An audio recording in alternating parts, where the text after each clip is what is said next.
Hold up, not yet. Wait, we're live. Oh, we're live. Imagine that. Oh, look at that. We're already live. Hey guys, welcome back to Reticulous Radio. Hi. I'm Conrad. I'm Josh. Hold on. So tonight we're gonna have Oh, Keith never introduced himself.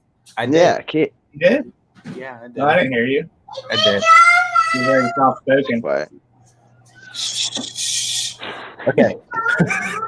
Um Hold on. Let me.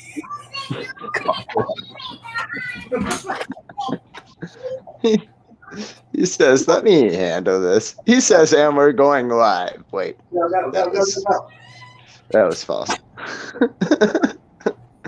No, but hey guys, thanks for tuning in. If you guys already are tuning in, I don't have it up on my computer yet.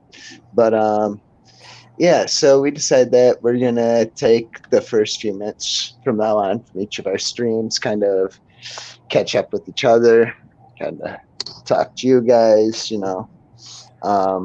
Keith gave himself a pretty sweet tattoo.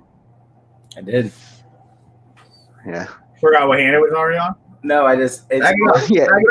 Oh, Yeah, you gotta like tilt it more. little pterodactyl. it's backwards. It's confusing. Okay, there it is. Yep, I gave myself a pterodactyl. Just kidding. No, I didn't.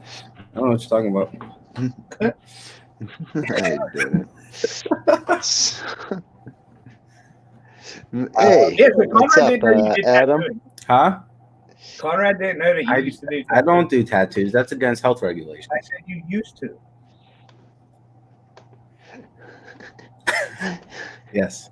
I was like, where do you think I got most of mine from? I was like, Yes. It was a fun journey. What's going on, Adam? What's up, Jamie? Jamie, I sent out them stickers today for you. Hopefully you get them in a couple days. Yeah, he did get those stickers, which is super cool. Yeah. Glad that they finally came in. I guess what had happened was I put one stamp on instead of two, and it was a bit heavy for one stamp, so they charged Keith like 15 cents. I'm gonna break them. Late post. yeah, they're gonna break his kneecaps over 15 cents. Hey, Robert, how's it going, man? So. how was everyone's day? Or week. Yeah. My week's been. Oh, is the sound echoing at all? I don't hear it. No, it doesn't sound like it's echoing to me, but If I can don't hear know. it without using headphones, that'd be awesome. Yeah, you should be able to. Hey, you still got it up on your screen. It says check out Lindy Lou 8812 on IG. Just leave it there. She's a beast. Just leave it there. Yep. We'll leave it up.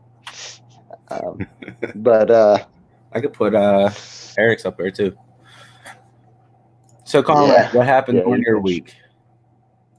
a lot. What hasn't happened on my week? So for those that don't know, I'm also living staff at an AFC home with like my kids and stuff. And so we've been on quarantine for 3 weeks, no in and outs. We've been like we've still been like receiving groceries and stuff, but like everything gets dropped off in our front entrance. We don't have contact with anyone, and before it comes in, we disinfect everything. And well, today one of our water heaters broke down, and that was a super cool experience. Took like 5 hours to finally get the guy here to get fixed. And it was fun. At least you got hot water now. So yeah, at least I have hot water now. I didn't this morning when I went to go take a shower though. Nice. Cold showers to me don't work out. I'm like a cat when it comes to water, especially when it's cold. So and Jamie says no echo there on the Facebook feed. Hey Steve. What's up, Steve? I could see comments too, you know. Oh, yeah, you can, huh? I can, yeah. I have that capability. Josh can't. Well, pull it up. Like, pull something up on like your phone, maybe. And I do, and then my phone dies halfway through, and it just. I don't know. Can I make a complaint real quick? What's your complaint? If it's about my orange face, then no. No. About this whole COVID thing, if you're that concerned about getting it and you come into a pet store all suited up and you're trying to keep that 6 foot distance, at least make sure you're there for a legit reason, like your dog's out of food or something. I had a guy coming into the store I work at yesterday, and all he wanted to do was buy a fish tank to start a school of fish at his house. But he was like all about sanitization and all this other stuff. Like, if you're that concerned about it, you probably shouldn't be out. You mentioned something about credit cards and pet stores. You want to elaborate on that? Should we wait for Eric to see what he says? Erik and Jen? Yeah. We can wait for Eric. Yeah, we'll wait for that one. It's nothing too crazy. Just something that crossed my mind, and then started like rambling on to myself about it. You would think that they were going there if they were trying to buy a fish. Like, I get it. You set up something, you got to wait till the water. Yeah, next month. He's doing it right. You know what I mean? Like, he bought the tank and everything. He didn't buy any fish. Doing it right, but at the wrong time. Now is not the time to be going to the pet store to do these things. Just stay at home, wait a month, and then start your fish tank. Yeah. We'll be having the tank sale in, like, I think a little over a month now anyways. He would have saved money if he would have waited. I can't see comments now. My computer randomly, like, shut off. Steve said, elderly customers don't give two shits about the virus. I mean, I get it. I don't know. It's scary, but at the same time, it's... Speaking of that, like how Steve just said that, was like I was telling you earlier, was this old man, when walked up to me while I was using a leaf blower, because I now picked up a job doing construction in the time being. And this dude walked up to let me know that he put his dog away, yada, yada, yada. And his daughter come out freaking out, yelling, 6 feet, social distancing to me and her father. And we both looked at each other and just laughed and, went about our days. But she was freaking out. Yeah. So you brought up a pretty interesting point, Keith, about the whole 6 feet and what that means. That's like for if people. What I said before we went live. Yeah. So the 6 foot thing is to prevent being coughed or sneezed on. Like, COVID-19 doesn't just radiate off your body 6 feet away. Like, it's to prevent the contact of like projectiles. If you're standing there talking to somebody, you'll be okay. Just don't touch them. Don't lick their foreheads. Like, all right. I remember when all this. That'd be weird. Josh was telling me, like, when all this virus shit first started going down, and like it didn't really hit the States yet. He's like, he went to prove a point, and he licked his own hand or something. He was like sick as fuck, like the next day. Like, I'm like, it was stupid. It was really stupid. Yeah, Keith was in the car. I picked him up from work, and I was like, "Ha, this is a joke." And I was like. That was a terrible idea. And the next day, I was sick. I made an ass out of myself. It happens. Kings. That's awesome. Well, Eric is backstage waiting. All right. Yeah. Got anything else we want to say? Yeah, just enjoy the show, I guess. Yeah, let's start it. Enjoy the show, I guess. Yeah. Maybe not. Yeah, you don't have to. I mean, it's just. Here we go. What's going on, Eric? What's up? What up? Hey. Oh, there he is. Hey, how's it going, Eric? What's up, Conrad? So. Welcome back. Josh? Yeah, we were just. What's going on? So Keith actually was just talking about pet stores, and I know yesterday brought something up about pet stores and credit cards, and he figured he'd wait till like you got in here to like elaborate on that conversation, maybe? On pet stores and credit cards? Yeah. Okay, so I work at a pet store. We're taking cash too, though. Yeah, I work at a pet store, and I was just putting stuff away, thinking, and I was thinking about like how would it benefit the store if the store actually offered like an in-store credit card, like how Kohl's or like jewelry stores or places like that have their own credit cards. Right. Then that also spawned the thought about that would probably encourage like spontaneous buying, which we all know can be not good. However, well, for the animals, you know what I mean? Like if I go sign up for a credit card and get approved for like $500, and I'm gonna go, oh, I'm gonna buy this animal and this animal and this animal, but don't know anything about them, right? Then that could be bad. But at the same time, you can use a normal credit card. Yeah, I was gonna say you can just get a normal credit card, the same. But if it's from the pet store and you can only use it at the pet store, that would spark those ideas. Right. You know what I mean? Mm-hmm. So I don't know. I was just thinking about how would businesses and like the pet industry benefit, not benefit? I don't know. Just random thoughts I had while working. Nice. I don't do this as like a primary job. This is kind of like a lifestyle while I'm at home, but I work in the automotive industry. Mm-hmm. And, branding credit cards to your business is, it's more about loyalty than anything. And that's why a lot of places do it. It's there's some places out there that give you these Visa cards and so on and so forth, and you can use them anywhere. But like, when you go and get a Target card or a Best Buy card that's not a MasterCard, they're giving it to you, and they want you to use that because they want to keep you loyal to that store. And I see it from the employer standpoint or from the business's standpoint, but from a consumer standpoint, I mean, if somebody wants something bad enough, they're going to figure it out anyways. There's so many people that live paycheck to paycheck that binge spend on snakes and lizards and all kinds of crap when they don't. I mean, I witnessed it the other day. My wife helps out in a local pet store around here, and there was a dude in the store.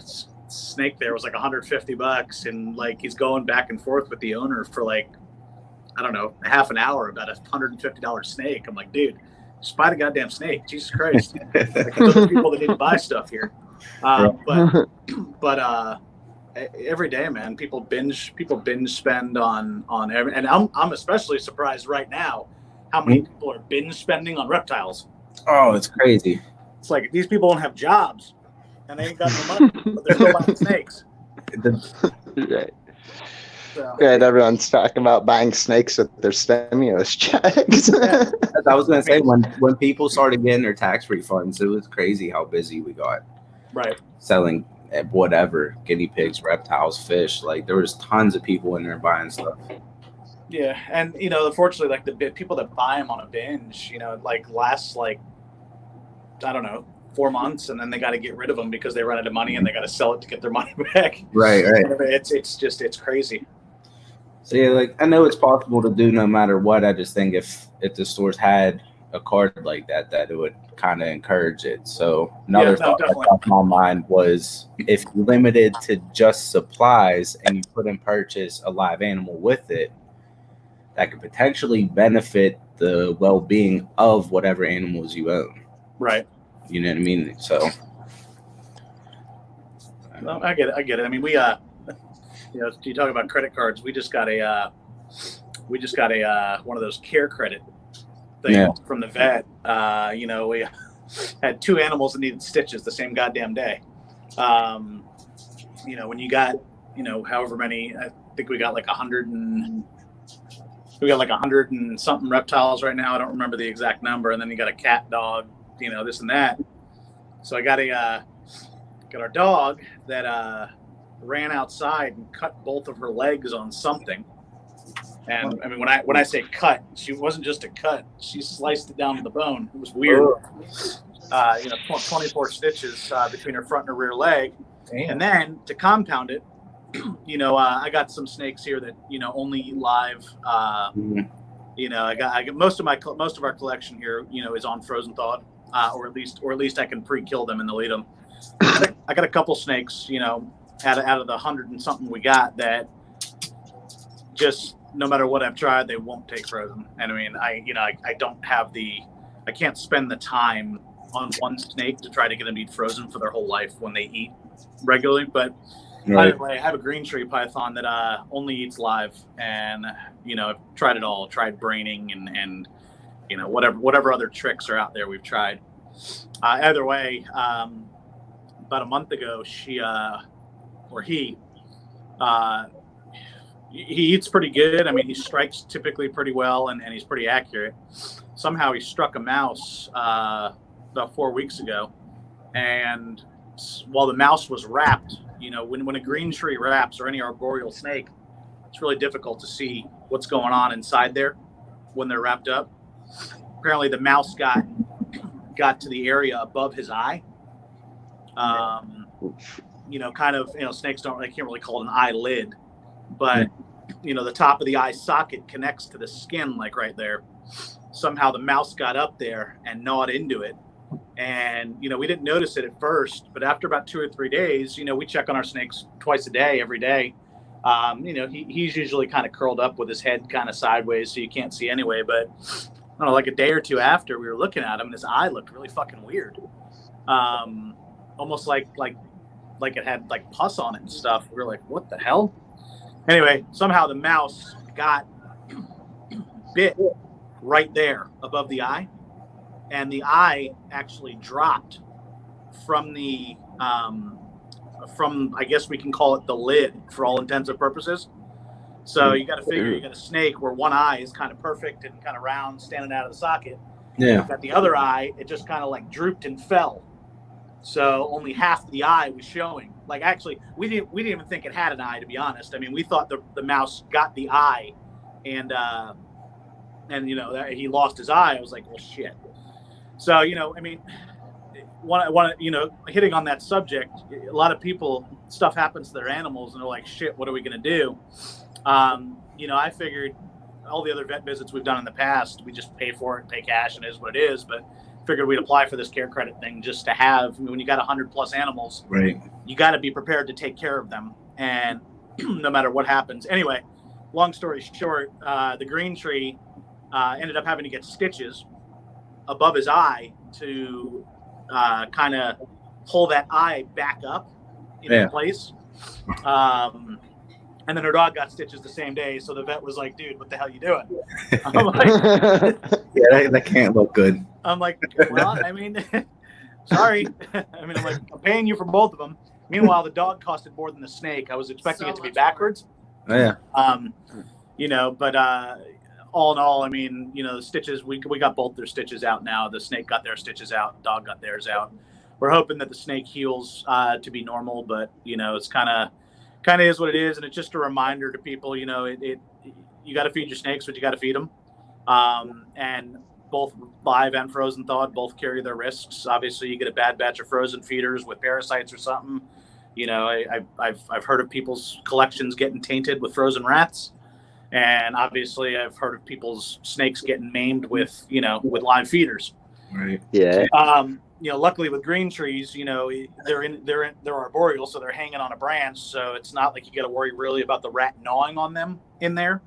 But from a wrapping standpoint, I mean, this is one of those freak accidents where I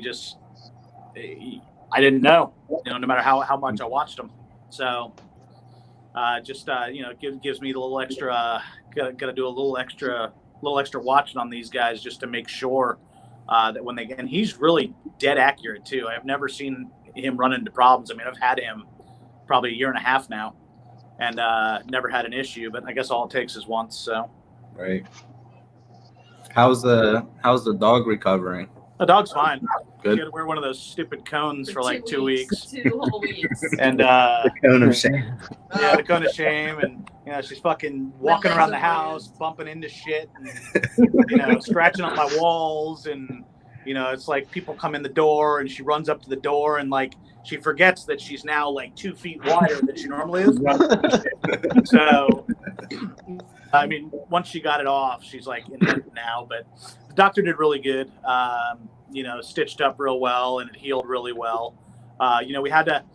She's a mutt, so she's a mixed breed, and she was getting really creative, even with the e-collar on, being able to lick the wounds. Yeah. So we had to get creative and like start taping like double cones to her so she couldn't get to her wound. But it was just a nightmare. My wife had to stay home for like 2 weeks, or someone had to be in the house to watch her. Right. I didn't want to deal with her because the one wound on her back leg, I mean, it was literally filleted to the bone. It was really bad. And she either chased a squirrel and tried to go up the fence to get it and cut herself, or we have some bushes outside that got cut for the winter, and they got cut really short, and they're really sharp. They're like little palms. Mm-hmm. But they got cut really short for the winter, so they didn't die or whatever they do. I don't have a green thumb. I suck at gardening. Or she ran through there because it's really sharp in there. I tried to track down in the yard where it happened, and I just couldn't pinpoint it.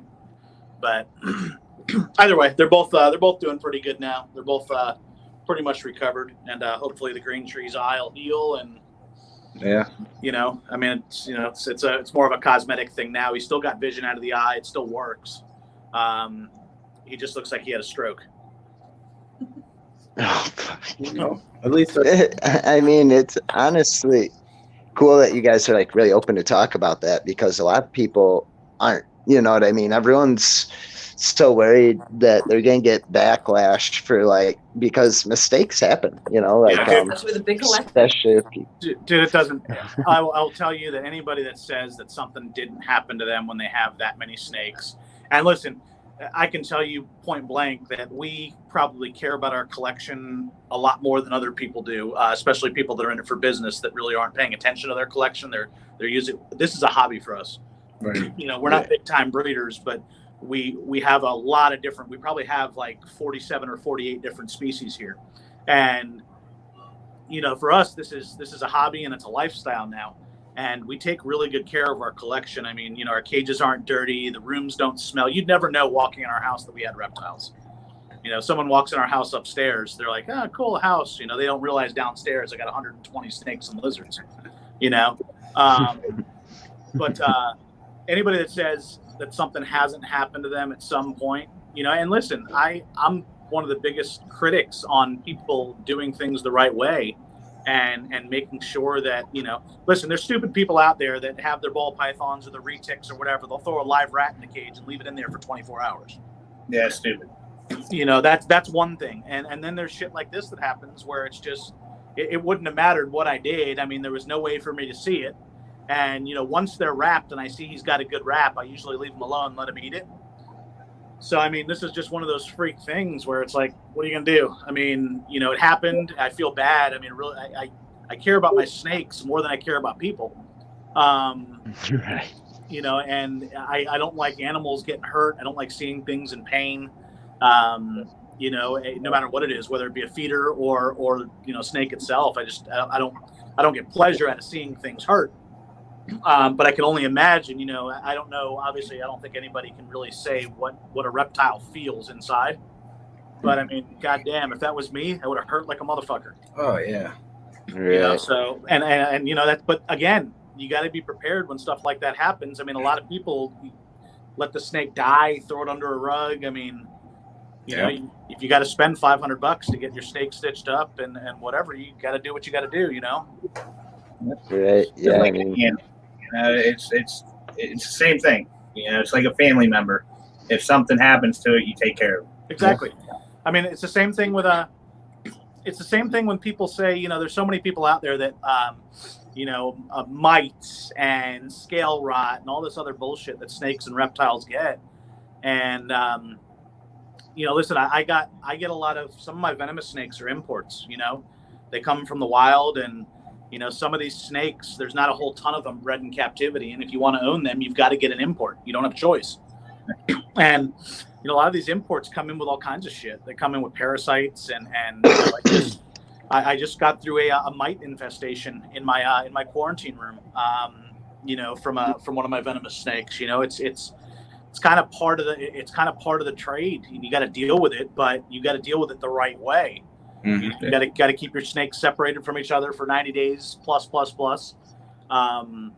You know, and you just got to be prepared for that stuff. You know, I've just over the past couple of years, I mean, I've seen all kinds of crap and dealt with all kinds of crap, and you know, whether it be mites or respiratory infections. I mean, you know, I got a carpet python that I got 2 years ago that, you know, I don't know, I'm not going to name where I got it from, but it's been a nightmare since I bought it. I mean, I don't know if it was a failure to thrive or what the deal was, but, you know, it was a nice albino carpet python I got, Darwin albino. And the things had 5 respiratory infections or 4 respiratory infections. You know, it's had feeding issues since I've gotten it. You know, and I have almost 20 carpets. You know, it's not like I'm new to the species. But you know, last time I had it at the vet, you know, the vet's like, all right, let me run a fecal on it. You know, it's a captive bred snake. It wasn't an import, so I didn't really, you know, I didn't feel the need to go get a fecal done on a captive born snake that's in a nice collection with somebody. Yeah. It runs the freaking fecal, and the thing comes back with like one of the highest parasite loads he's ever seen. I'm like, you know, meanwhile, this snake has been in quarantine for almost 2 years now. Damn. You know, I mean, because I don't trust it with my collection. You know, you know, we did a nido test, sent off a nido test for it. You name it, I've done it. I just, no matter what comes back negative, I just don't trust this snake in my collection. You know, and yeah, I can put it to bed and get rid of it. But, you know, every time we get something diagnosed on it, you know, the little thing eats and then it comes back like the little engine that could. And you know, at this point, it's like, you know, let me give the thing its fighting chance to try to survive. And every time it surprises me that I do it. So, I mean, we've probably got, I mean, this snake was probably $350. I've probably got like $2,500 into the snake by now between vet visits and, you know, tests and fecals and medicines. But it's just part of the deal. You know, if it was your dog, you know, would you put your dog down or would you keep trying to fix it?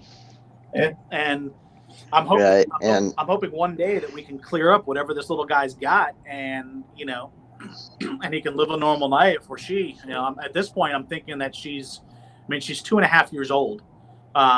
She's probably the size of like one of my carpet hatchlings I have.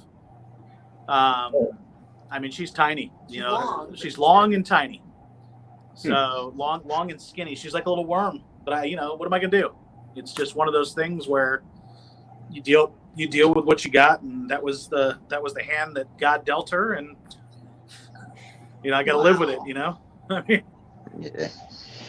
mean, yeah. I mean, it's crazy because I feel like a lot of people, because like reptiles don't have like the capability to show emotion. Like dogs can, you know, like dogs are cute and cuddly to most people, you know, but I mean, dogs aren't even like as lifelong as a pet as reptiles are. I mean, on average, your average snake lives 3 times longer than a dog, you know? Yeah, dude. I mean, we just got a couple tortoises, and some of these tortoises will outlive me. Yeah, right. You know, I mean, you know, I'll be dead and they'll still be in somebody's yard. You know, like I gotta leave them to somebody of my will because they will outlive me. You know, but yeah, it's part of the game, man. I mean, you know, the problem is that a lot of people, you know, I'm watching it online. You got all these people that binge buy, and I binge buy too. But I'm also prepared when these things come to deal with them. You know, we've got 3 different reptile rooms here. We've got a quarantine room, we've got our main reptile room, and then we've got our venomous room. Mm-hmm. So it's the whole bottom floor of my house. We got, you know, fully finished basement, and it's actually segregated into 3 rooms. So like right now we're sitting in my venomous room because it's actually it's the coolest temperature room in the snake room, because all the cages are individually heated in here. So, and I night drop most of my venomous stuff down to about 75 degrees. So this room's usually always 75 degrees. Now, if you go out in my regular reptile room, it's like 80 degrees, and I'm going to start sweating out there. Yeah, like Josh says right now. Yeah, I mean, dude, it's you walk out, and especially right now, it's starting to warm up. I mean, I'm in Ohio, and the humidity's been like 20% for like the last 4 months. Yeah. And but it's starting to warm up. Springtime's here, and my humidity now, like in here, in this room right now, my humidity is 58%. So I mean, it's 75, but it's like 75 and sticky. Yeah. So, but I like doing broadcasts from in here because I can sit in here. Well, I can sit in here for 2 hours at a time anyway, not broadcasting. But I mean, this is the best place to talk because I got my snakes around me and it's decent temperature, Right. And that's another thing. Since we last went live with you guys started your own like YouTube channel and everything, Jenerik Reptiles. Yep. Which is we got cool. a YouTube. I need to put up a couple more videos. We've shot a couple more. I've just been really, really busy lately, and I'm trying to get the pattern down. I mean, we've got an Instagram channel now that we've got, and we've almost got 1,000 followers on it right now. We got our Facebook deal. We incorporated our business. Jen and I, Jen's going to really focus on balls. That's her thing, ball pythons, and lizards. But I really want to start. I have enough species of venomous now to where I can, I've got a good stock to start breeding in the coming year. I actually just picked up a pair of dusky pygmy rattlesnakes, 3-year-old dusky pygmies that are ready to breed this coming season. So I'm excited for them, and I've got some Western Diamondbacks that are going to be ready. And I mean, I've never bred them before. I've researched and done enough to know how. I got a lot of people online that kind of I think of as mentors from a breeding perspective. Because you can care for these things, and care is one thing, and knowing how to handle them is one thing. But breeding's a whole other level with some of these snakes. Yeah. Just from a like a lot of the rattlers, I mean, they got to be cooled for 3 or 4 months. They go into brumation, or whatever the word is you want to call it. It's not really hibernation, so we'll call it brumation. And just depending on the species, once they're brumated and then they're brought back up to temperature in the springtime, a lot of them are ready to roll. So like I said, I'm really looking forward to that. I mean, I've got 5 Atrox right now, Western Diamondbacks, and I've got quite a few different genes of them. So I'm really excited. They're kind of like the ball python of the venomous world. You can create all kinds of cool shit with them. I've got a gaboon viper and a rhino viper. Really excited to try to breed. Try to get gabinos out of them, which is it's a hybrid.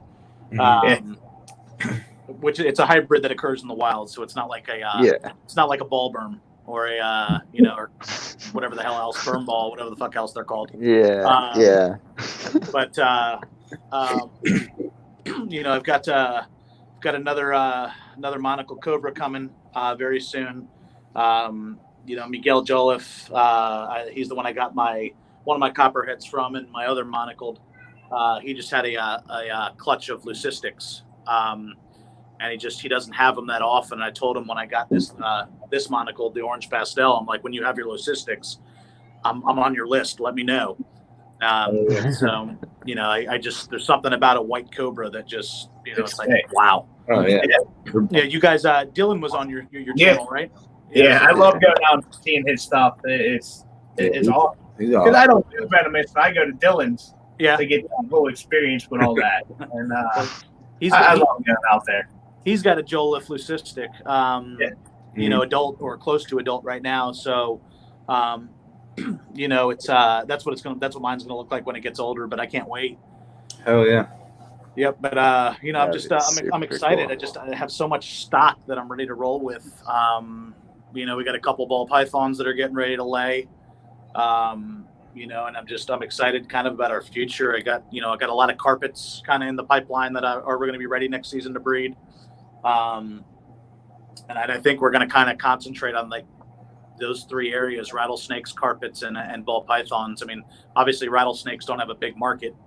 But I mean, from a hobby perspective, for me, I think it's what I'm going to enjoy breeding the most. Yeah. Oh, yeah. So you're talking about the brumation period. Do you have like a hibernaculum, or are you like looking to build one, So or how did you go into that? So here's the deal with what we got. I told you I have 3 rooms down here. I've actually got 4. So we got our quarantine room, which is next door to here. It's on the other side of the wall. This room, my quarantine room's not fully enclosed. It still has an open ceiling on it, but it's walled in, so nothing. It's kind of escape proof from that aspect. This room is fully sealed, so nothing's getting out of this room. This room's sealed on top, bottom, sides, everywhere, door sweeps, you name it. Now, my main reptile room is when you walk down. It's the big open room. Our main reptile room is about, it's about 30 by 20.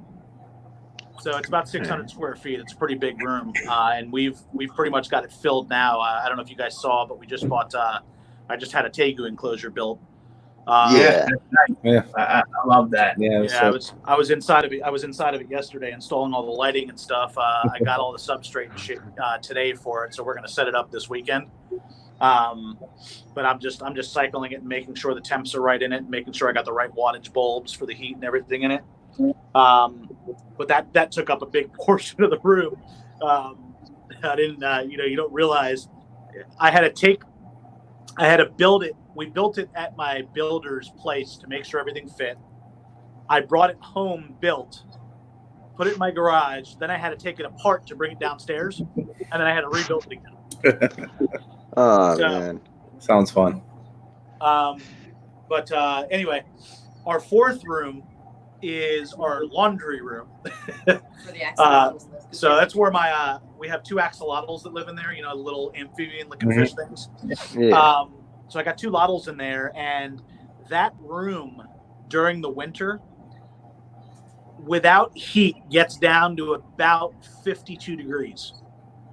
So the reason why is the dryer vent in that room goes out one of the basement windows. It's kind of like molded into the window. Mm-hmm. And all the cold air, when it gets cold out, just goes through that dryer vent.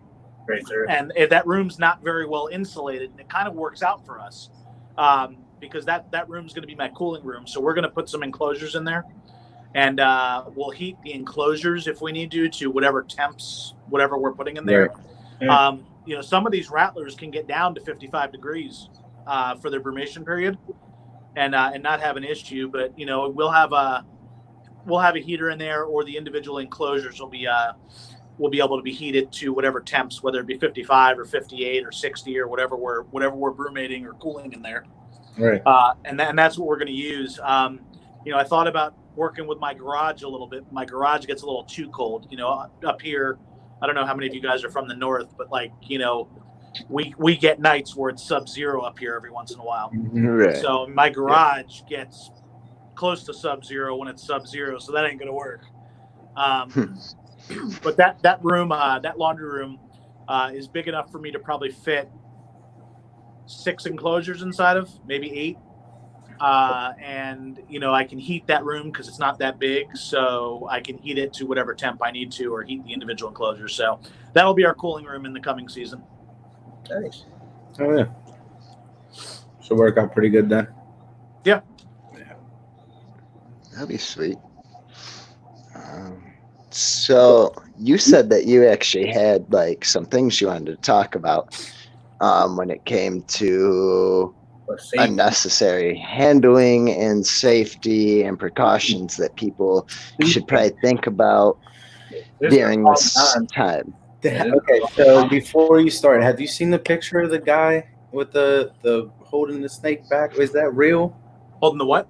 Oh, probably the gaboon viper. Yeah, he had a gaboon viper. The head's in his palm and it hooks down by its tail. Yeah, it's a real that's picture. Yeah, it's a real picture.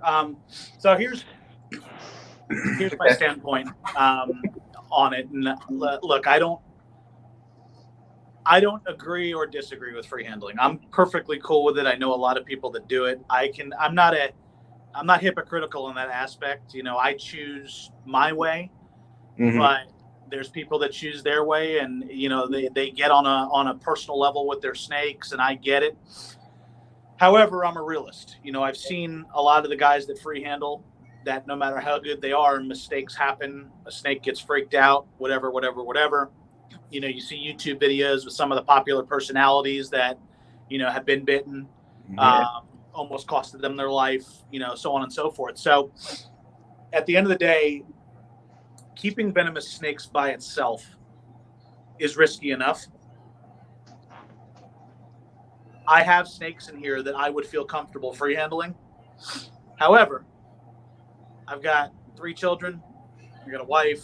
I kind of put some of that stuff before my own risk taking. Right. You know, like I said, it's risky enough. I've got to handle these snakes enough for normal maintenance and everything else. I just choose to keep it at that. I mean, I don't mind taking stuff out, putting it on the table for pictures. You know, if I got to pin something to medicate it or to treat it or whatever, it's got to be done. If I got to tube something, it's got to be done. But I just, I don't choose to tempt fate. You know, call me a pussy, call me whatever the hell you want. You know, it's my choice. But again, I have friends that I've met and talked to that free handle, and it's all cool. I mean, I like seeing it. I like seeing the relationships people can build with their animals and getting on that level. What I don't like is the people that are doing it right now. You know, there's obviously, you know, you see it all over the freaking news and whatever else. I mean, you know, I have actually tried to shut off the news and shut it out of my head because I'm tired of seeing it every day. And just seeing the same shit. You know, you're ordered to do this and you're ordered to do that. I get it. I'll stay home if it's a non-necessity. I get it. But here's my problem with it right now. Right now, if somebody gets bit by a snake and has to go to the hospital from their collection, 2 things. It's definitely going to make national news. There's no doubt about it, or at least regional news, because it's going to be somebody that's going to criticize the hell out of that person for taking up valuable hospital space during this epidemic. Yeah.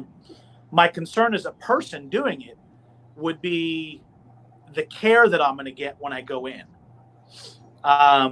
You know, you look at places right now like New York and Chicago and New Orleans, and granted, you know, nobody's having anything venomous in New York, but you look at all these places that have these hospitals that are to the brim right now. And I mean, forget if you need a ventilator or something like that. I mean, you know, because some of these snake bites will put you on a ventilator. I mean, you know, it's listen, if somebody's free handling their copperhead, I mean, whatever, you know, chances of you're going to die from a copperhead bite are probably slim to none. You know, I've seen a lot of people get bit by copperheads that don't even go into the hospital. They just monitor their bite. I mean, it is what it is. But if you're free handling snakes right now, you really got to think to yourself, if you go to the hospital, what's going to happen? Right. I mean, you know, especially with your dangerous stuff. I mean, all venomous snakes are dangerous, but we all know as keepers, the snakes that'll put us on our ass if we get bit. Yeah. And, you know, I know my monocle cobra, I don't have a lot of time if I get bit by that snake. You know, that's not a snake that's like a copperhead where, you know, you can kind of lollygag over to the hospital and you get bit by a monocle, the clock's ticking. And, you know, 3/4 of the people out there don't have their own antivenom. So it's going to be dependent upon finding it somewhere. B, with all the bullshit that's going on out there with travel and flights canceled, and you can guarantee if somebody's dying in the hospital from a snake bite that, you know, that antivenom is going to have to be private flighted over. And, you know, it's just a time right now there's never ever a good time to get bitten. This is a really bad right now. To get bitten. Right now it's an even worse time than normal. Yeah, I mean, dude, it sucks because, you know, you're not going to get the critical care that I mean, forget snake bites. I mean, a freaking heart attack or a stroke or something right now. I mean, anything that you need to be intubated for and need a ventilator for. I mean, you can guarantee if you get bit by a monocle, and it's not a dry bite, that you got a really good chance of getting intubated and needing a ventilator. You got a really good chance of a very long hospital stay. And not only that, you're going to go to the freaking hospital. You're going to get a snake bite. You're going to be stuck there. And then you're going to come home with COVID-19.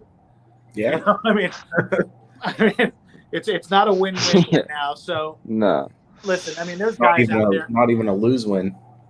There's guys out there that no matter what advice they get, they're going to tempt fate, and it's cool. I mean, that's all on them. You know, I don't stop talking to people because of the choices they make in life, unless it affects me. Right. But at the end of the day, I mean, now time especially, and I know a couple of my friends have posted on their stuff. You know, Dylan especially. I've seen Dylan post on his page about handling venomous snakes right now. I mean, I haven't done any venomous YouTube videos because I really have not. I'm not taking any of my snakes out of their enclosures right now unless I have to. Right. You know, I mean, I'm not going to let a snake sit in their shit and you know and fester in it. But I'm also not going to take any of these snakes out right now for recreational purposes. And it sucks because, you know, you're kind of stuck in the house doing nothing. You know, you could be shooting YouTube videos or taking snakes out and kind of watching their interactions and stuff. But I've found alternate projects to work with right now. And like I said, I'm not neglecting my venomous snakes. It's just they're staying in their homes. And mine typically stay in their homes anyway. I don't, unless I'm shooting a video or talking about a specific species or sitting on Facebook Live once a month. Yeah. Mine really don't come out. It's not like I take them out to play with them. You know, but that's just my opinion on it. You know, it's just I seen it, and it's, you know, I think in my head, I'm like, God damn, if this guy gets bit, you've got an ultra increased chance right now of dying than doing it without this whole pandemic thing going on. For sure. Okay, definitely not the time to have something go wrong. Yeah, no, definitely not. Yeah, wait for whatever, and then, you know, do what you want to do. Yeah, but give it time. Yeah. Definitely. Yeah, that's for sure. Definitely. Yeah, so speaking of not leaving the house and not doing anything, has anyone picked up new hobbies? Nothing new. Nah. I mean, I got enough stuff here to keep me busy 24 hours a day. Yeah. You know, I've been working a lot on our business structure and all the legal aspects of it. I actually during this whole thing, I mean, there's a lot of places that are still working, like insurance companies and stuff like that. Right. Yeah. So I actually, you know, we've got an educational side to our business too. Kind of doing educational stuff with our reptiles. So I had to work on getting a policy to cover us for that. You know, from a liability standpoint, you know, for my non-venomous stuff. I mean, you know, God forbid a snake bites somebody while we're doing something educational, then they want to sue me because they got bit. You know, right. So we've been working on that. I just had a new logo designed from Adeline Robinson. She's an artist on Facebook. Down there in the corner. Huh? Yeah. I gotta post. Yeah. We actually have it down there in the corner on the live stream. Okay. Yeah. You know, we had our own logo that I designed, and like I said, it was cool. You know, it's the one on my shirt. Yeah. But I dig the new one. I like it a lot, actually. Yeah, it's cool. It's unique. It's simplistic and has nice symmetry, but there's enough going on to draw your attention to it. Yeah, I mean, she asked us, you know, kind of what I liked, what Jen liked, and she's like, "Let me design something." And you know, she did it pretty quick. You know, had a couple revisions to it for the stuff we wanted to do, but she did a really good job. She's really thorough. You know, I've got basically the high res logo to be able to make stickers, T-shirts, signs, whatever. Right. And then she did one for our YouTube channel and for our Facebook banner too.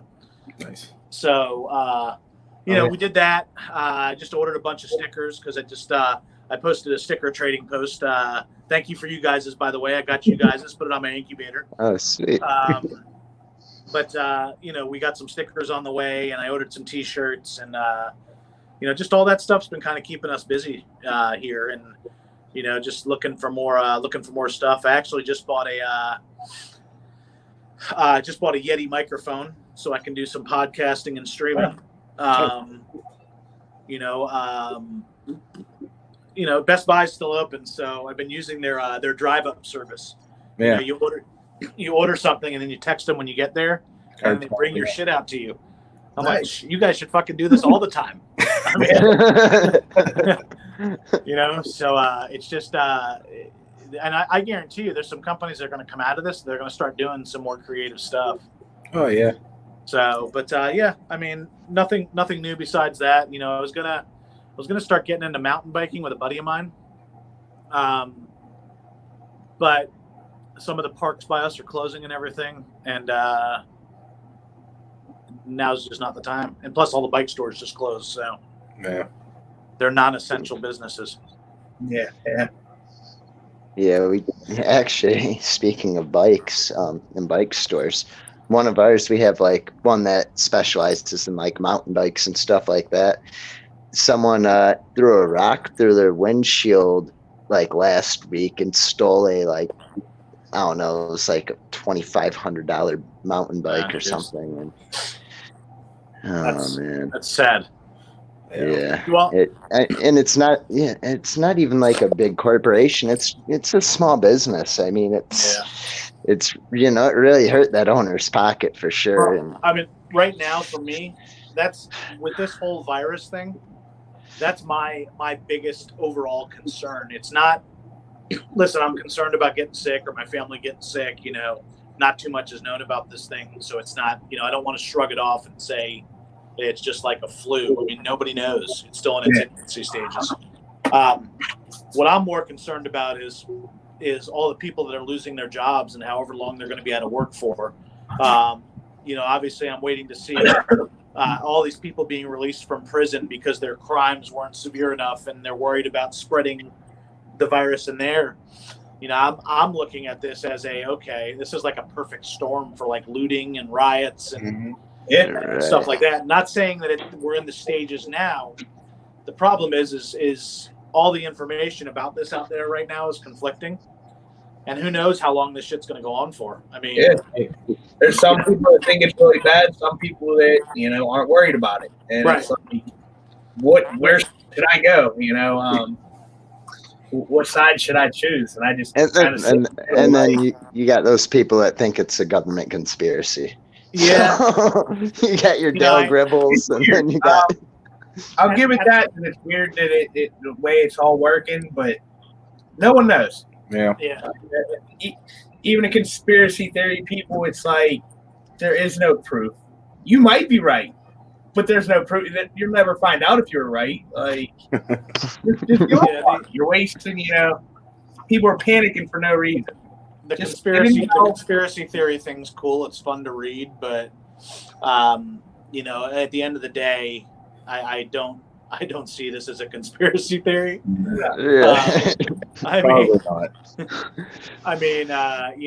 It's really ruining a lot of people's lives. There's a lot of people I feel really, really bad for right now. And some of those people are the same people that are buying snakes right now. But I feel bad for a lot of people right now. I feel bad for people that are out of work and can't make ends meet. People that are waiting for this government money to come that's probably never going to come, or it's going to take forever. Yeah. It's a bad situation, and stuff like this, like your videos and stuff like that, is what's kind of just the fun stuff to pass time and keep people's mind off of it. Right. Yeah, that's. We try. Yeah, we definitely try. I mean, right now, I'm living staff at one of my jobs, and I'm stuck on quarantine here. Well, I haven't left this place in like 3 weeks. And we sent all our other staff home, right? And they're on paid leave, so they're not coming in. So it's just like us four that live here with our families, taking care of everything 24/7. Right. And right now, it's I'd rather be out doing my landscaping business. I make so much more money doing that than this, and it's kind of killing me personally. But mine's considered an essential business, so luckily I'm still employed with my job. I told you I'm in the automotive industry, so unfortunately people get a flat tire or they need to fix their car. Somebody's got to be open to do it. But no, it's serious stuff, and I just hope everybody's kind of taking the precautions they need to preserve their financial future and their health. Yeah, for sure. Adam wants to know if you got the stickers from him, Eric. Adam Webb? Yeah. Yeah, they actually, I think Jen told me they came today. I just haven't posted a post yet. We just checked our mail literally like 30 minutes ago. Cool. I've been down here. I had to set up the enclosures for my pygmy rattlesnakes I got. Unfortunately I didn't know they were coming today. I just totally forgot about it. And usually I have enclosures up and ready to go. And as soon as I got home, I was spent after work. I went to the landscaping and the gardening store to get all the shit for my Tego enclosure. Yeah. And Jen picked up the snakes for me earlier, and I got home and I'm like, shit, I got to set up the enclosures. So we just checked the mail. But yes, Adam, thank you. Got yours, and Wilder Balls also sent us theirs that we got today. So we appreciate it. But I try to acknowledge people when they send them because we appreciate it. It's simple stuff that's pretty cool. Yeah. Right. Yeah. We got backed up on, posting about stickers. Yeah. We were talking about that. We just need to take one big picture and tag everyone in it. Yeah. Yep. I think there's still a few people that want to trade with us. Yeah, man. Stickers. I like the holographic look. Yeah. I'm glad. I was subscribed to the company's emails, and it was like the day after Conrad mentioned making stickers, and I seen that they had a sale on the holographic ones. I was like, that fits the theme perfectly. Right. Like, you have to order those. Yeah. Meanwhile, we moved. I got 4 new enclosures out in my other reptile room. I got some boa enclosures. Some dude locally to me. I think he lost. If he lost his job or what the deal was, but I got a killer deal on like 2 vision enclosures and 4 boa files. Got them for some ridiculous low amount of money, like 4x2 by 17 boa files, and then two 2-foot squared vision enclosures. But I set up the boa files, so I moved some of my carpets out of this room into the other room, and I put 2 of my younger carpets that are growing in here and one of my berms in here. And so every morning now I've come in, I have those shitbox Reptile Basics heat panels, and every goddamn morning I wake up, they're unplugged because they're climbing on the wire. Yeah.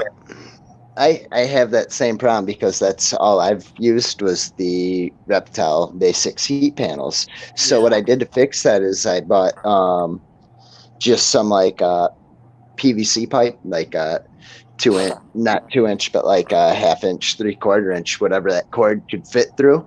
Right. And I drilled a hole, and then I used just like pipe hanger, screwed it in there, and it goes almost directly to it. And I just kind of like fidget it in there because like my big retic always pulled that shit down in the middle of the night. I'm like, Yeah, my carpets obviously they're semi-arboreal, but they like to climb. I mean, they're always climbing. Mm-hmm. But a couple of them I've caught fucking hanging from the cord unplugged. They're just hanging off the end of the plug. I'm like, dude, what the fuck are you doing? And like, you got 10,000 branches in your enclosure to hang off of, and you got to hang off the goddamn cord. But now my berm started doing it too.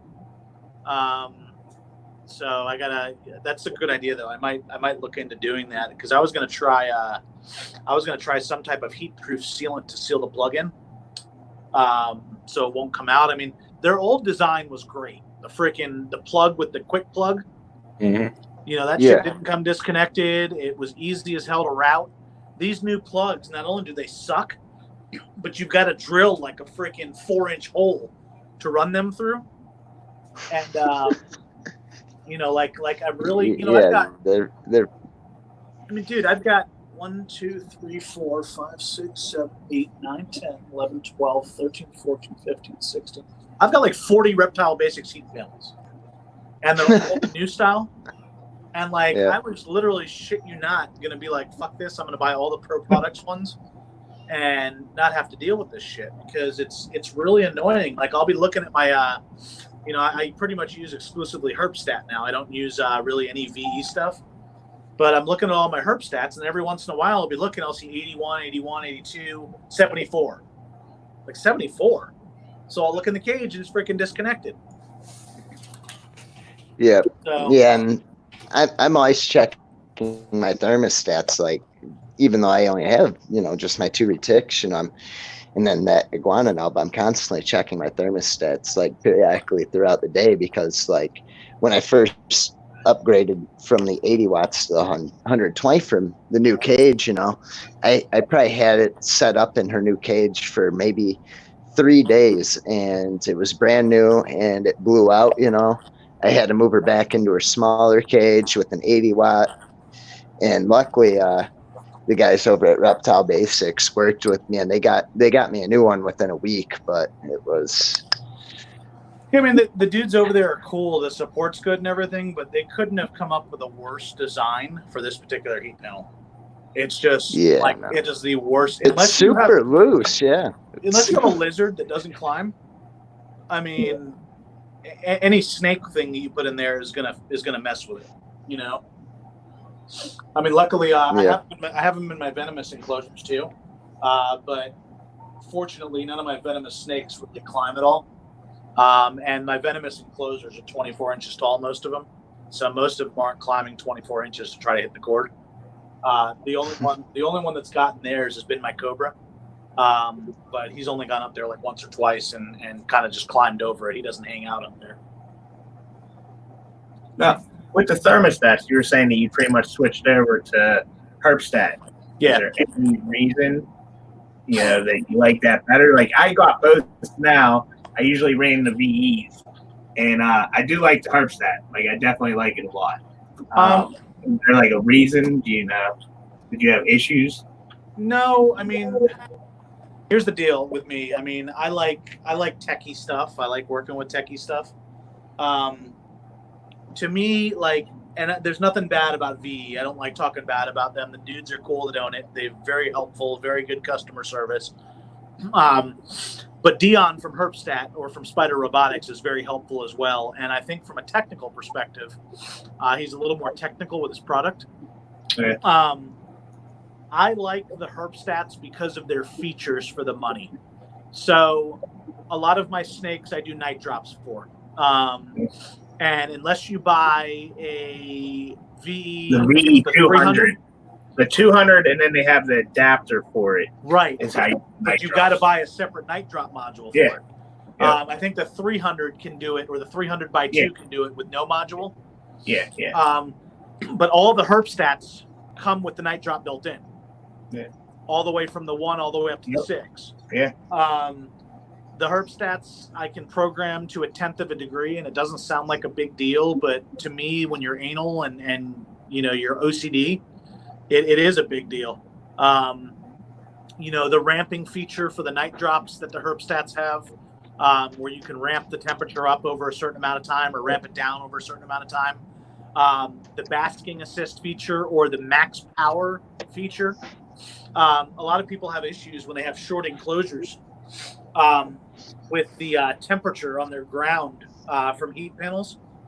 And sometimes that max power feature helps on the Herpstat, where you can still achieve your temps, because radiant heat panels, they heat the air by heating the ground and the objects that are on the ground. Yeah. So they're not direct heat like light bulbs are, where you turn on a light bulb and it emits heat off of it. Radiant heat panels have to heat the surfaces around them, and then in turn it heats the air as well. But a lot of times they have the power on them up to 100%. And those heat panels will emit 100% even on dimming to get up to temperature in the cage. And I've noticed if you turn the max power down on some of them, you'll still hit your operating temperatures. It'll take a little bit longer, but it'll keep your ground temps a little bit lower. And it's especially, I think it's especially critical for people that have very short cages because, obviously all these heat panels have warnings on them where you don't want to use them like less than 11 inches from the snake because they can cause, ground temps of 100 and whatever degrees. Yeah. But sometimes that helps with getting those temperatures down. But even the build quality on the herps, I think the build quality is better. Obviously the user interface and the options are a little bit better. It's kind of like comparing a Cadillac and a Chevy, Yeah, makes sense. But yeah, I definitely like the Herbstat. But yeah, I was just wondering if you've ever had, because I haven't had any issues with the VEs yet. No. The only VEs that I've heard have issues are the 100s. Yeah. And I don't know. I don't use any on-off thermostats for anything at all anyway. And I think it's like a $20 difference to go up to the V200. Yeah. So I was like, yep, that works. Well, I mean, dude, so many people buy that cheap shit from Amazon. Like those jump starts. Jump starts. They're called. Yeah. I mean, dude, these two dudes spend like $800 on a snake, and then they buy a $30 thermostat, and then their snake their heat pad overheats because the thermostat gets fucked, and now you've got an $800 snake, a $500 vet bill, and you could have prevented that by not buying the $30 thermostat. Yeah, because that's what's nice with these. They all have the safety shutdowns. The Herbstat have the alarm on them. So it's definitely like the other ones you can get by using them, but you are taking a risk with it. Yeah, I mean, I'm not when it comes to animals, I'm not a get by type of thing. I mean, buying a cheap dog collar, a cheap water bowl is one thing. Buying something that's improper that can kill your snake is a different thing. And I'm not a big proponent on buying cheap shit. I understand everybody has a budget and so on and so forth. I've heard that story before, but just include in your budget good equipment. Yeah, because even the Herbstat, like the dimmer switch type setup one, that even has a safety shutdown, and they're like $65-$70 or whatever. Yeah, the easy and they're proportional. Yeah, so they're not on off. I mean, for $70-$80, whatever they are, it's a good quality thermostat. So, but yeah, I've got let's see, 1, 2. I think I've got 20 Herbstats right now. And the other cool part about Herbstat is you can buy the Herbstat 6, which controls 6 enclosures. Yeah. VE's max is a 2. So to do the same thing, for the same thing I can do 6 enclosures for, I've got to buy 3 different VEs and take up 3 plugs and have 3 different modules sitting there. For the same thing I can do with 1 module on Herbstat. So, I've converted most of my stuff. I've got, out of the 20 Herbstats I got 3 Herbstat 6s and I've got 4 Herbstat 4s. The rest of them are 2s. But I mean, they're easy to use, and I like the quality better personally. Yeah, makes sense. Yeah. So I don't know. Have you ever used a temp gun on any of your radiant heat panels before? Yeah. In fact, just on the actual surface of them. I temp gun everything surface wise. This is actually a freaking Snap-on heat gun. So it's it's I think this is like $160, $180 heat gun. Actually, for being Snap-on, I said that actually sounds cheap. Compared to what Snap-on usually costs. I've got 3 different heat guns because I'll compare them every once in a while. I've got a Mac, I've got a Snap-on, and I've got a Matco. So obviously, being in the automotive industry, you can get shit like that. But I use them for everything. I mean, I test ground temps and everything. I mean, with my squams behind me, that's why I have it next to their cage. They're the ones I check the most because the thermometer probe that I have for their enclosure is on the ground. It's close to ground level. So I know kind of what the ambient is at ground level inside their cage. But I like to see what it is up in the bushes just to see what their basking area is. And the only way I'm going to get there is using a heat gun. But yeah, I check the radiant heat panel surfaces. I play with this all the time just to see. I test water temperatures with it if I'm going to, do any soaks on any of my, like the Gaboon Viper or anything like that. So they come in handy. I use them all the time.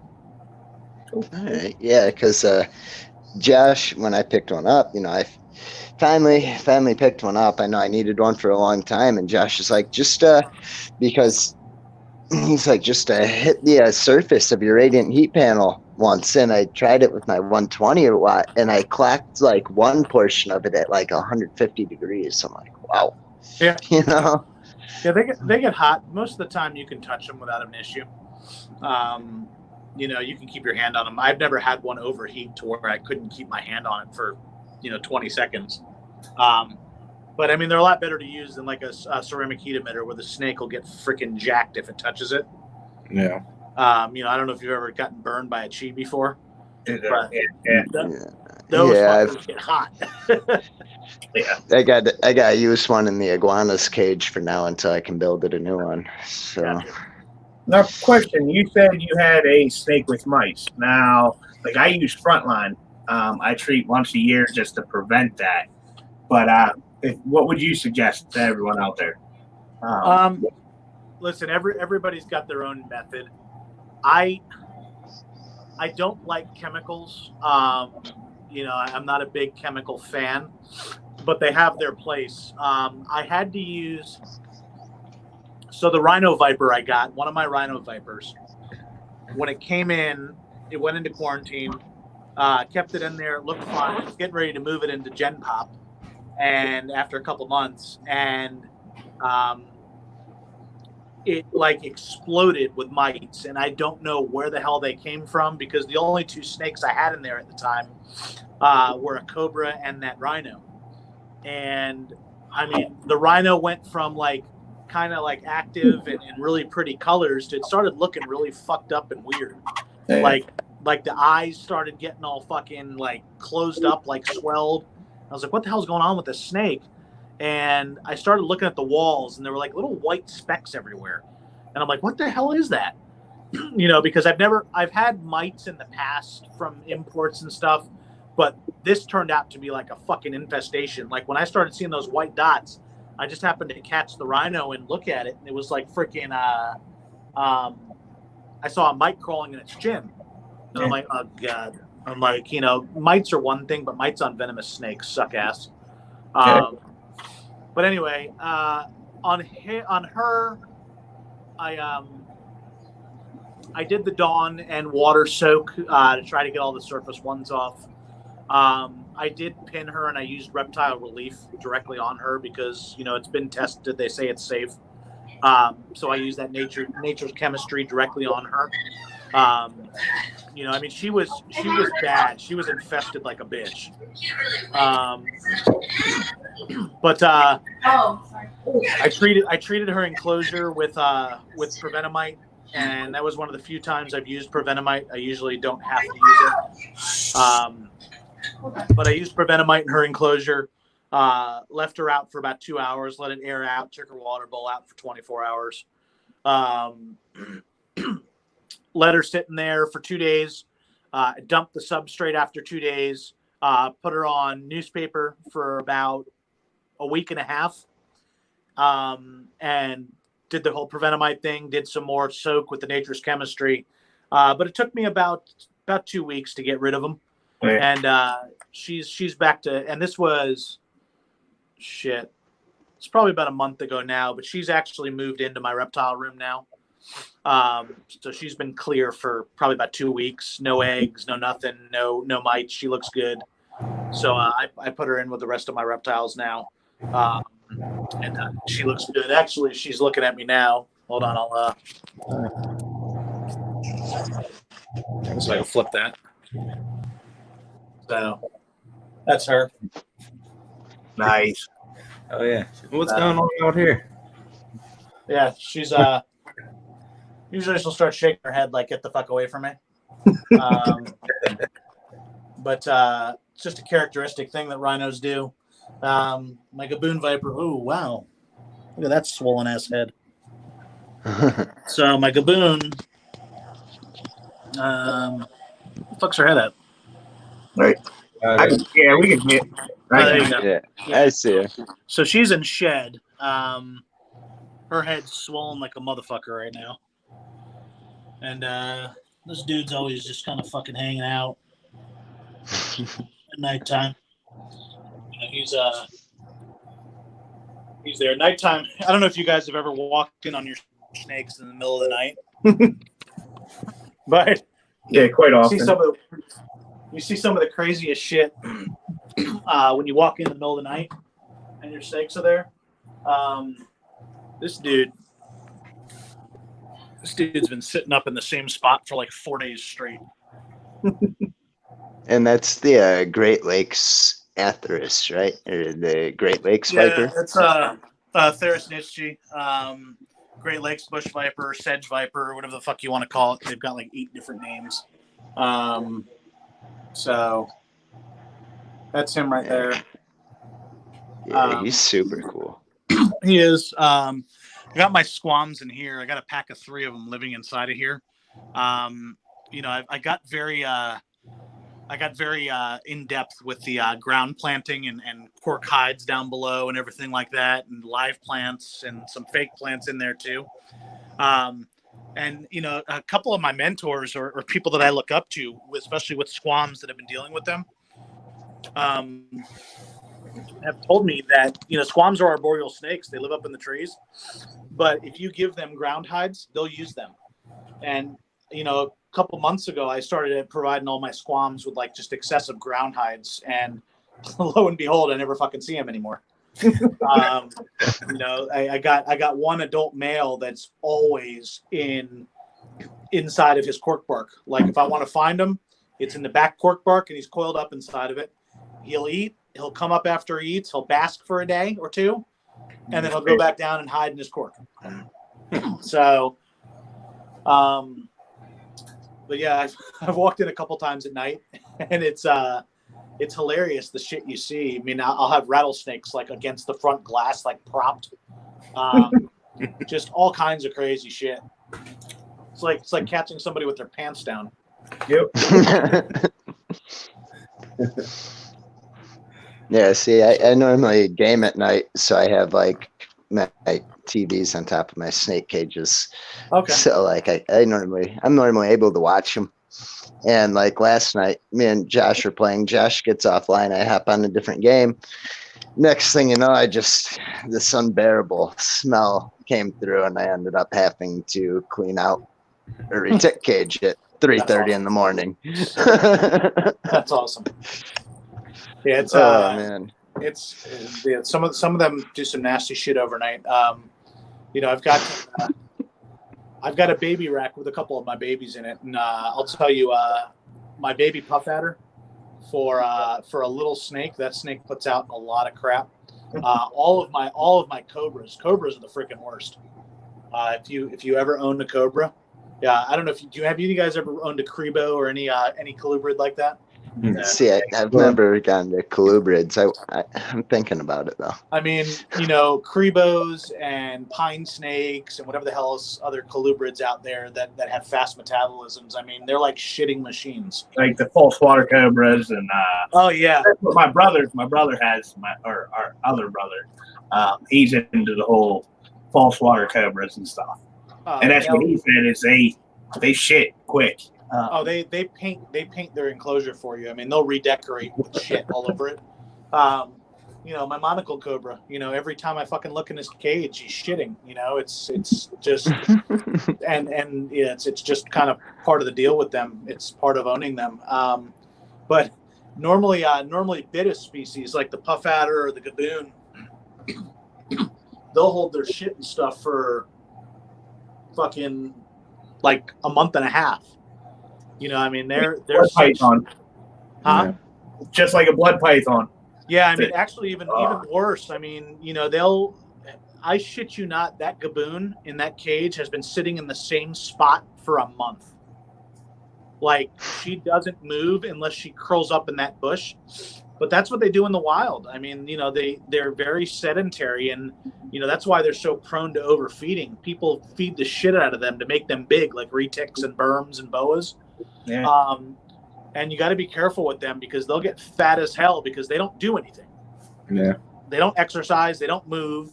You know, I mean, you could take them out and let them crawl on the floor and shit, but their method of locomotion, if you've ever seen it, they are not a fast-moving snake. You know, it's like a fucking caterpillar. But if they go to bite your ass, it's quick as fuck. You know, people overfeed the shit out of them, and they don't realize that, you know, I mean, some like I feed mine right now. Mine are about 2.5.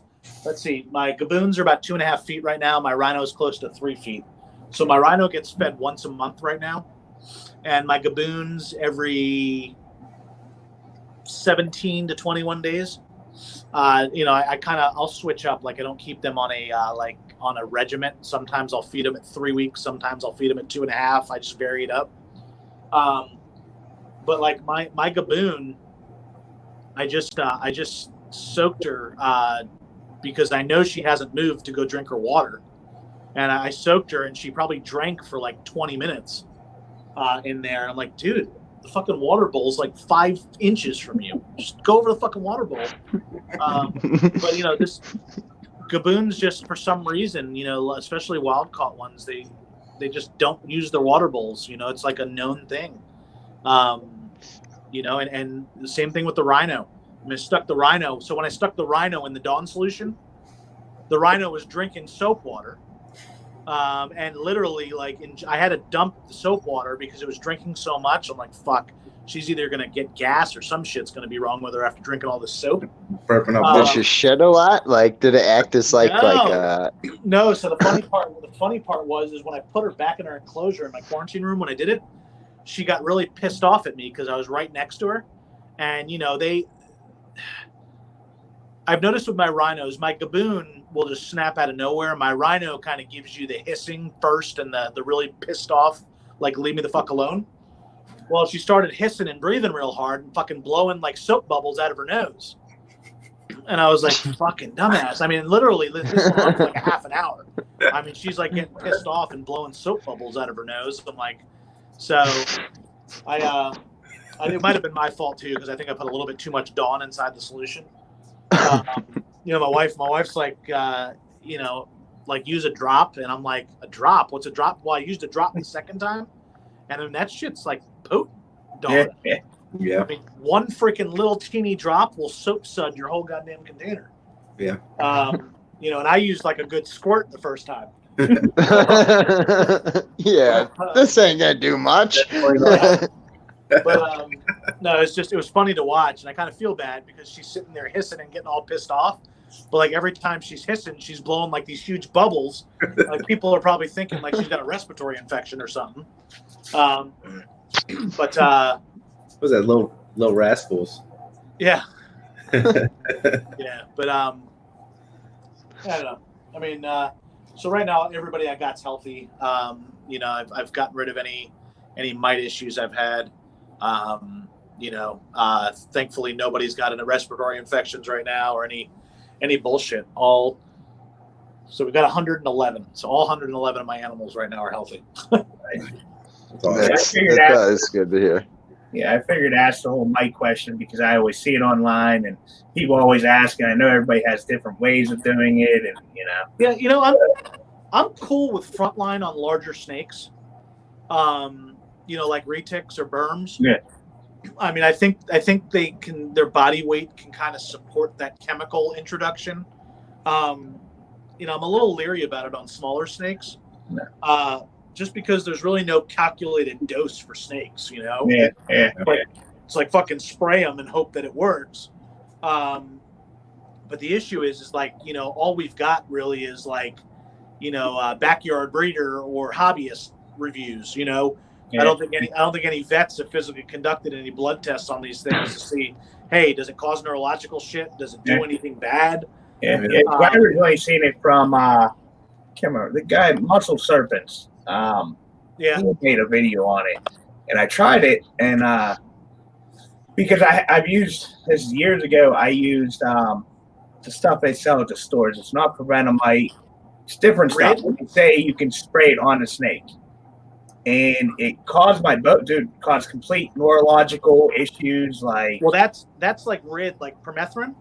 It wasn't. I was just gonna bring up it's almost like a brown actually, bottle, and I can't think of the name of it. But it's most of the pet stores sell it. Yeah, and I never want to use it again. There was somebody online the other day that used permethrin on their snake, and the fucking snake was probably like 6 months old. Yeah, she posted a video of it, like corkscrewing and doing all kinds of other weird shit. It'll completely screw their whole neurological system. But that's where, like, I definitely the front line. I've had no issues, and I've used it. Like I said, I treat my everyone once a year just to make sure nothing ever happens. And so far, I love this stuff. I've had pretty well success with it. I said that other stuff, and I've heard people where, like you said, their snake is just upside down and just completely screwed, and there is no reversing that. Once that happens, it's that's the end. Yeah, once it's done, it's done. There's no you need to put that snake down. It's not like a spider or a jag gene. It's a neurological problem. I mean, this is a snake that wasn't born with a neurological problem, and you just fucked him up. Yeah. Right. You need to put that snake out of its misery. I've used permethrin, but I've never used it on snakes. We've raised cattle in the past, and I've had to use it on them, like to keep the flies off. But never in a million years, like after before we used it even on our cattle, I did a bunch of research. What it does, it cuts the flies to shit, it kills them by cutting them. That's not something I'd put on my snake, I go around outside of my house with that, the permethrin, but that's it. It isn't, you don't use that in your house. I wouldn't use it in my house. You do it around doorways. You won't have ants, spiders, nothing in your house. Yeah, I mean, I've had success with Prevenamite inside the enclosure and letting the enclosure air out, leaving the water bowl out and shit like that. Just what you're talking about, Josh? Yeah, that's Reptile Relief. That stuff's supposed. Oh, really? I use that stuff. That stuff's supposedly like the only safe thing to put on your snake. Yeah. With boas, all right. So I wouldn't recommend it with boas, because that's literally. I know that their systems are a little bit different and can. How would you say it's more weak? But yeah, no, I had issues after using that. Oh, what is going on here? That's what I meant to do. Okay. Yeah, I mean, I'm okay with Frontline on bigger stuff, but I need to see a little bit more. I need to see a little bit more research before I start putting it on like a rattlesnake or something like that. Yeah. I mean, my rattlesnake's 500 grams. Yeah. So what's nice too is it's even it's pretty much waterproof after you put it on them, so it can't come off in their water bowl or stuff like that. But that stuff that he pulled up, I've used it prior with other snakes, never had an issue. Pythons never had an issue. Like I said, it was one time that I used on a boa, did completely just screwed up. That's weird. And I try to use as minimum as possible, and but I haven't touched the stuff since. Right. Yeah, I mean, I haven't had any issues. The one thing I do want to try is predatory mites if it ever happens again. Okay. I've heard a lot of good stuff about them. Obviously, they're non-chemical. The only issue that I've heard is I use a lot of bioactive enclosures. So I've heard that predatory mites will also attack bioactive stuff. Yeah. Like eggs, especially like if you have springtails or isopod eggs or stuff like that. Yeah. But if I ever have a problem, I mean, I've only had in however many years, like 2 or 3 major problems with mites. Yeah. And they've never infested my collection because I follow good quarantine practices. But I've had like 2 or 3, and this rhino viper was like the worst I've ever had. Like I was like disgusted. Like the first time I soaked her, I swear to God, it looked like somebody dumped a thing of pepper inside the water. I mean, thousands and thousands of them, and it was disgusting. But But yeah, I'm always open to hearing stuff. I mean, a lot of people have talked about predatory mites. I mean, I think olive oil is bullshit. Yeah, I've heard that before. But yeah, I'm open to shit like that. Yeah, but it happens. And like a lot of people don't want to admit that it happens. Yeah, the biggest breeders out there, it happens. And knock on wood, I haven't had an issue in over 3 years with it. But like I said, I treat every year. Right. But like whenever people say they bought a snake with mites, well, that person probably should have taken care of that problem before selling that snake, knowing he had mites. Right. But, as a keeper, you're going to get them. My personal opinion as a breeder, there is no reason a breeder should sell a snake that has mites. No, has mites, hasn't eaten. Not like I see a lot of shitty stuff sold on tables, and it's a shame. And that's where you even saying earlier is I think what it comes down to is the people that are into it for money. Like, granted, I do this as a business, but every animal has a name. I spend all the time with them. They're part of the family. Mm-hmm. But there's people that look at these as they're not, a pet. They're not. It's just a money symbol for them, or status symbol. People were popping out of nowhere with the pied Burmeses. Never heard of them before, but now they found out. Oh, this is worth this much money. Now they're going to get into it. So, but I feel like you deal with that no matter what.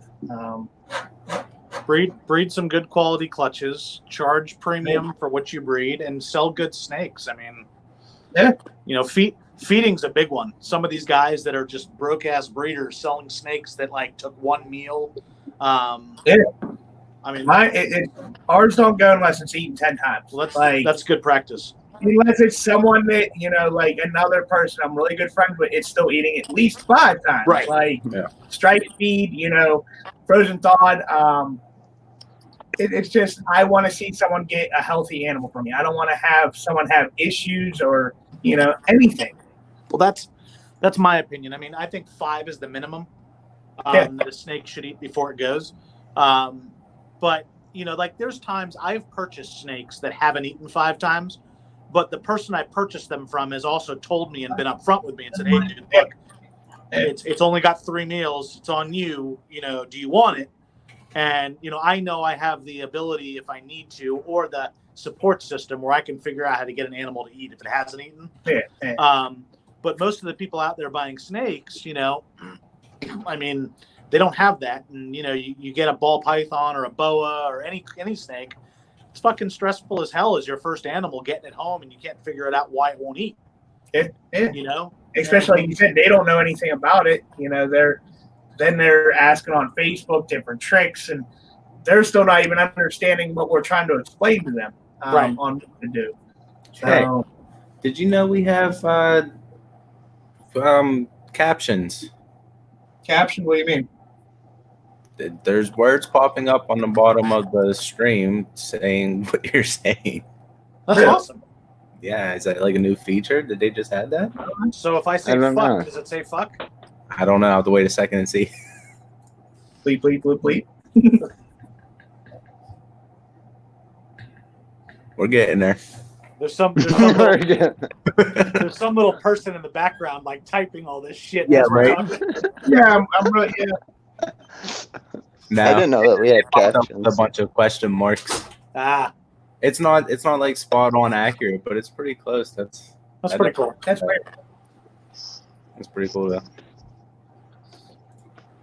Yeah, I mean, we're going on like an hour and a half now. Is there anything else you wanted to touch on, you guys, at all, before we call it a night? No, I'm hot now. Shower. Hi. Hi. You gotta stand up. Yeah. Hi. Your face looks like it's gonna feel great tomorrow. Oh yeah. Yeah. Yeah, it was definitely enjoyable out in the sun today. Yeah, Cool. Yeah, man, I appreciate being on with you guys again. Yeah, we'll probably definitely have you on again. And yeah, I mean, we always have fun talking with you, man.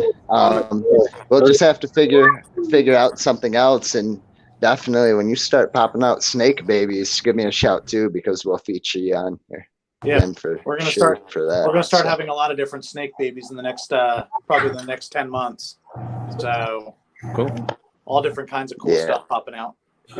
Definitely good topics tonight. Whenever you get those shirts, let me know. Definitely interested in that. Cool. Yeah, for sure. Cool. Yeah, thanks for joining us, and you have a good night, Erik and Jen. If you're still in the room, have a good night. She's feeding lizards, so. So you guys got that cool weed, tagoos, and everything else you got to take care of. So. Yes, sir. So, all right, guys. Well, enjoy yourself. Be safe out there, and we'll talk to you guys again soon. You too. Oh yeah, man. For sure. Thank you. Catch you guys later on. All right. Bye. All right, later. All right, guys. So next week we have, who is it? Ivory Mon King, Ryan Sullivan, the Ivory Connection. However you know of him. He will be on Friday, that will be the 10th, I'd like to say. Friday, March 10th, 9 p.m. April 10th, sorry, my bad. Not March, we're past March. We're in April, like four months into 2019 or 2020. I'm already hating it. 2 days. That's happy almost birthday, man. Yeah. What a shit year. What? The song, What's My Age Again? I don't remember it. What's going on? 31, right? Yeah, 31. That's terrible. Oh, Josh, it's time for your dad joke of the week. Yeah. Yeah. Actually, we're doing a random dad joke of the week, and like it's up to you to tell it because. So I told this to Blaze earlier. I was like, Blaze, you want to hear a dirty joke?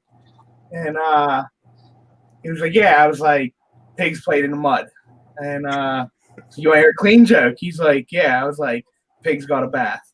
But I was like, I feel like everyone has always heard that. Oh, yeah. Grandfather, something like. I figured I had to pass it.